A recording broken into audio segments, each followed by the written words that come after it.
এটা অত্যন্ত সুখকর বিষয় যেখানে নারী পুরুষ এবং আমাদের আলেম সমাজের লোকও এখানে উপস্থিত আছে। আমরা একসময় আমাদের দেশের উন্নয়ন কর্মকাণ্ডে আলেম সমাজকে আমরা অতীতে অংশগ্রহণ করতে দেখিনি।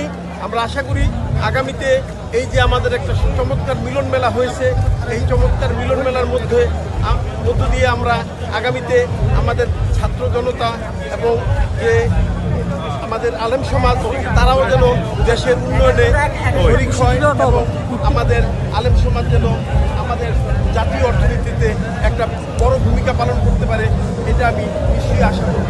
এই বর্তমান এই সিচুয়েশন থেকে আমরা আশা করি আরও বেশি যে বর্তমান যে সরকার যে সংস্কারের কথা বলেছে, এই সংস্কারের প্রতি এদেশের আপামর মানুষের যে ব্যাপক জনসমর্থন রয়েছে, এটা গত 1 বছর যাবত আমরা দেখতেছি।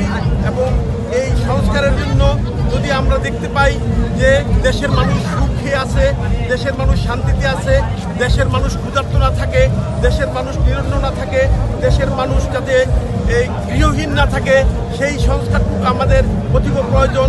1952 সন থেকে শুরু করে 1971 সন থেকে এখন পর্যন্ত 54 বছরেও আমরা দেশের মানুষের অর্থনৈতিক যে দুর্গতি শেষ হওয়ার কথা ছিল সেটা হয়নি। এখনও আমাদের দেশে মানুষ বুকানাঙ্গা থাকে, এখনও মানুষ গৃহহীন থাকে, এখনও মানুষ ফুটপাতে বসবাস করে। এই অবস্থা থেকে পরিত্রাণের জন্য আমাদের এই গণ অভ্যুত্থান